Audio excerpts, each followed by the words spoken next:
নদীতে জল বাড়লেই মনে করিয়ে দেয় 2000 সালের বন্যার কথা। ভাগীরথী নদীতে জল বেড়ে যাওয়ায় আতঙ্কে রয়েছে এলাকার বাসিন্দারা।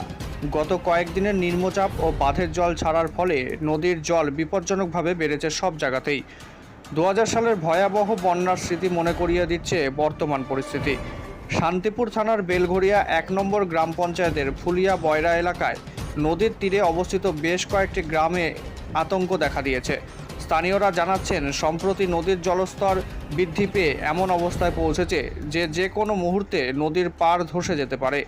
এই অবস্থায় তাদের বসতবাড়ি তলিয়ে যাওয়ার আশঙ্কা রয়েছেন। এলাকার বাসিন্দারা বলেন, গত কয়েকদিন ধরে নদীর জল বৃদ্ধি পাচ্ছে এবং তারা বিষয়টি প্রশাসনের দৃষ্টি আকর্ষণ করতে চাইছেন। তাদের দাবি, যথাযথ ব্যবস্থা গ্রহণ না করলে যে কোনো সময় বিপদ ঘটতে পারে। এলাকার স্থানীয় বাসিন্দারা নিজেদের নিরাপত্তা নিয়ে উদ্বেগ প্রকাশ করেছেন।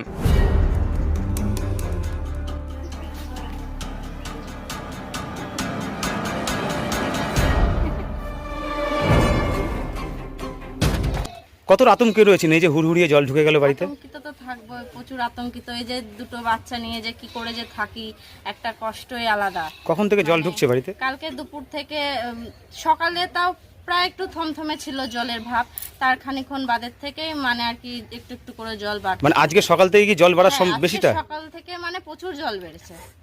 মানে বেশ কয়েকটা বাড়িতে কি জলমগ্ন হয়েছে? হ্যাঁ, অনেক কয়েকবারই জল আর কি আমাদের মতন এরকম পরিস্থিতিতে। আর এগুলো কি চাষের জমি? হ্যাঁ, এগুলো চাষের জমি। এগুলো তো একদম জলে ডুবে গেছে তো। হ্যাঁ, কি মনে করছেন, আতঙ্কে রয়েছেন খুব? আতঙ্কিত তো হবই।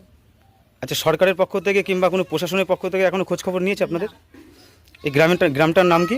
চরজিরা মাঠপাড়া। এখান থেকে নদী কতটা দূরে? এখান থেকে নদীটা বেশ 1 মাইল মতো। 1 মাইল মতো। তাই রাতারাতি এত জল বেড়ে গেল? তাও 1 মাইলও হবে না।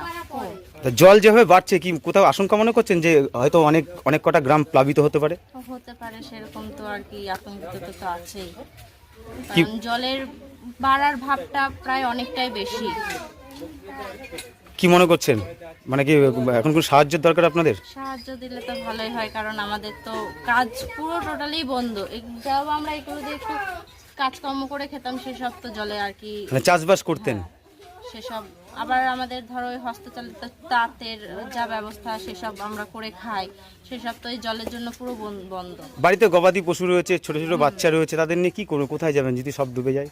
তাহলে সরকারের ইসে যেতে হবে, স্কুলে। আপনাদের গ্রামের নাম কি? চরজিরা মাঠপাড়া। আপনার নাম? আমার নাম মৌসুমী সরকার।